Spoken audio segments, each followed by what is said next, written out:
thầu sao đâu không có nhìn cái này cái nhìn đây nó hay lâu rồi nữa nè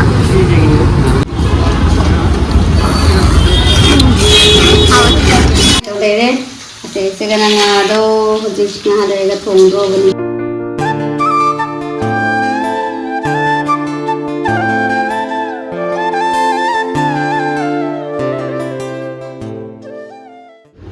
hello ma'am Kramjari ma'am kamu ngai to nari ge nungai ribo ado ai si se ko ba ha diploma sam sem ke to bani sinjari ke to ni ko ai ke lai to ni khang dai ma chala ga di yang ha ke video ma sa ma ni sem ma ni hore khata video ni ma ke ma'am to ma'am jeng ni ji ni chala slow chala pro ni ko ni ma'am no tu le tu na ko ni so ke to ra no ka su thare ma to no de ma to no khang ni no pa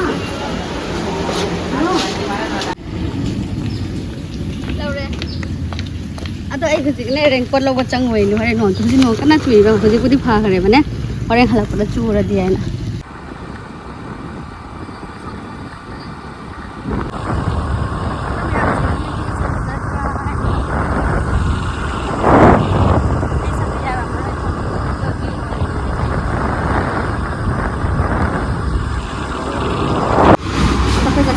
ko sai ka pura tha cha ra sa to ni ta ren sakla mane ai shopping tau lo pura ngam moi bane me pura tha se am ha ho ye duna tang nga tai ni ke to din ha ban au da sama yo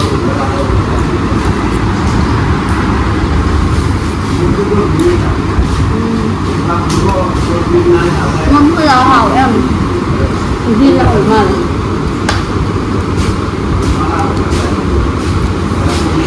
jadi em jangan mana em hong kan kali tamu ane.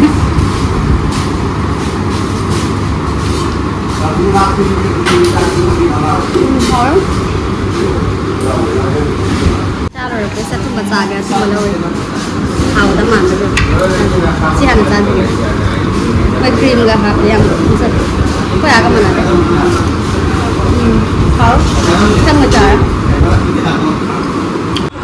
Kita pas kan lagi pertanyaan calon na yang daan na sa itaw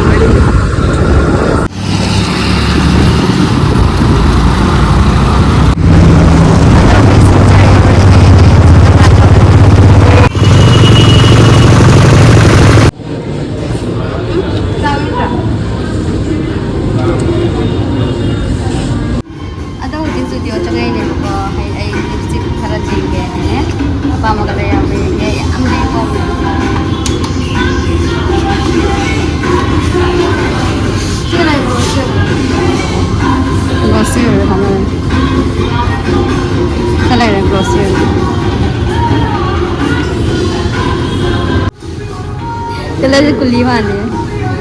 Pakai jai. Saudara, si mana orang glossy.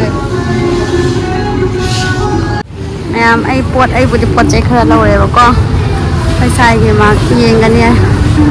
Dari yang tu no, hey lau tu na. Lu dah pasai ni. Pasai ni. Kalau dah ingin lau. Yang mana?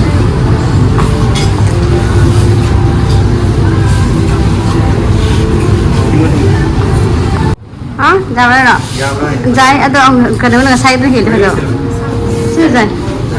Amat tu hidup tu. Hang deh amat tu hidup. Jangan usah. Asal dia mau tay. Siapa? Nak jadi dia mak tu bila orang kaya isu kita apa besar tu dia mak tu dia lady tu.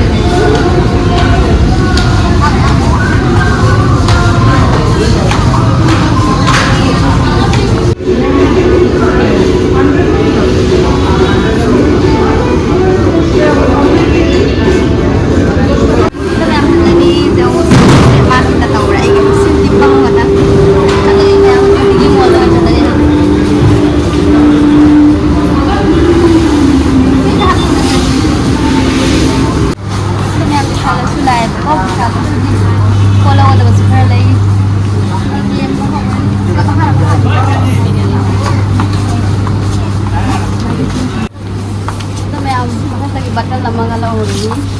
Bottle ay kasi na ba ko? Kati kiki na yan. Ay no kusa ni. Kasi pala na po yung bottle ay dyan ko. Linis ki. Kasi malaw. Plastic lang kayo yan. Kasi na pala po. Sino jeng lo phaje? Sila kontra pa siya daw. Ang dami.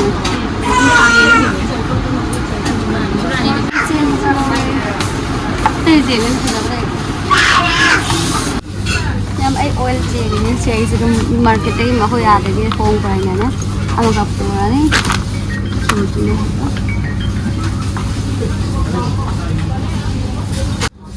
Kasi lang ay napara na maleda. Blue ko, blue lang yung favorite color ni. Napara naman, nakan man. Napadi pa zero po. Sina ini mo kilo pire ko. Ay ita. Mati mo ya sa pare kasi pare. Okay.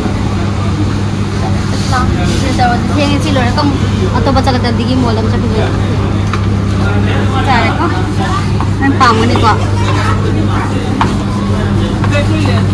Ako na bisal gino ya ko. Ano tani nga to sa paket tari silo ra daw sa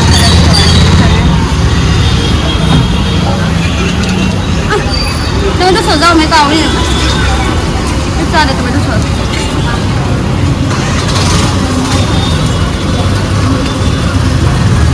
tomato sauce आ रहा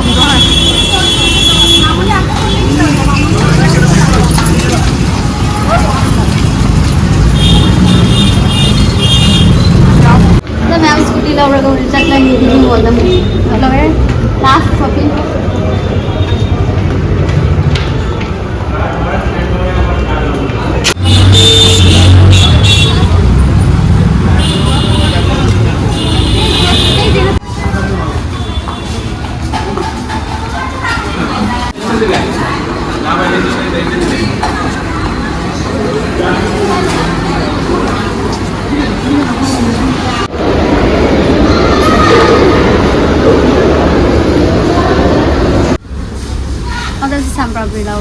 buy one get one free.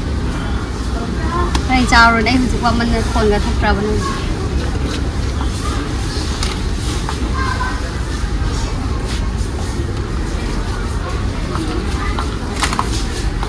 Kalau bersih sih, kita ada cek tempat. 500 की shipping तो बोला को onion 2 kg दा 18 rupees है ना 20 rupees है नोरे वहाँ में नोरा किसी नोरे के साथ होते हैं तो मैं वहाँ में नोरा हल्ला नहीं होते आई दिन ये चार मैं नोरे ने खूब जब लोग हमने रिलीफ तो चला रिलीफ से हम सत्ता बन चला आप ना खूब मुख्य याद है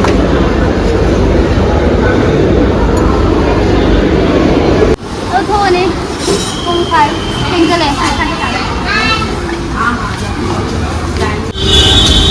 Wala ang cari ang size sila. Kaya limbo pani kasi ito. Wala sih. Nang nasa kabra. limbo pani kasi देवे? हाँ? 20. एक limbo pani बिला. 20 के देता.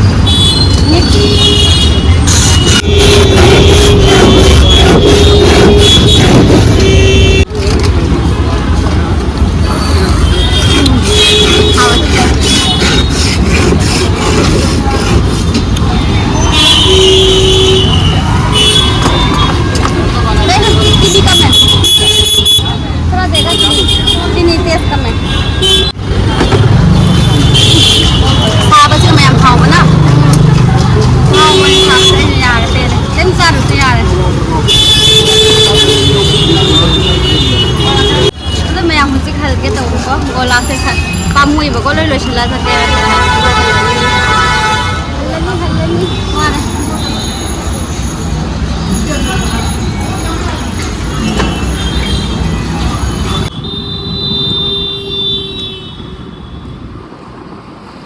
to मैं आपको ay usi jam halle ko mamme namamme sa to मैं am din jare ba ko do nga su daw re to se wong su daw ra me se bora ki lisani bas ko asina boraki na mu sem video da sem ba litha da mix na ne mami khang dia ma de ko pare patan se khala ke ada se sa thong bai pan au to bani ai ko che ke ge su okay asin sedang saya tiba free khang free ID 18 rupees ke ni 18 rupees sina noodles sa how ba ni ito yung na soup sina bisa ang ko natin sina ay pala sa tayo button sina horlicks sina na piron sina ay ginate ko kasaya sa shopping tang bami sina sina sila heroin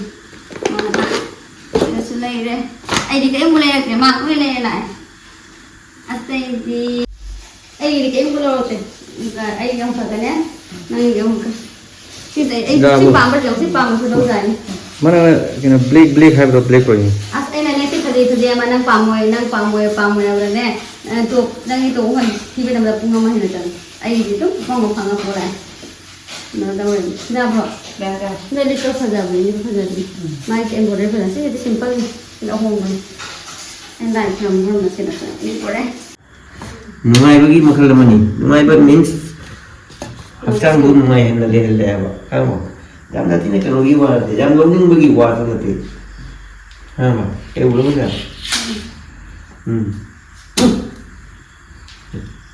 asin samro je miko samro kacang samro em si mayang se sila di sa thong ba ho re ko khai to de re se se kana nga do ji nga de ga thong do bani ai nga fry to de se ka pan le how din pan ni di sa ga wow how di si di ha sa ga ai no re ko na ka lang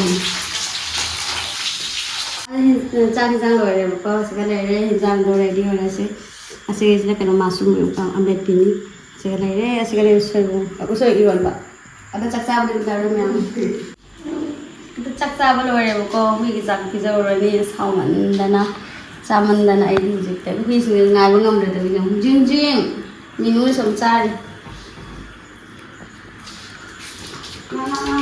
zo ga so hoi zo mon te ada mayan hai di video sharing lo share ni sigi na ko ko na di si lo chalo pa ame lo ko pathana draw bani na sigi video sharing ni thank you bye bye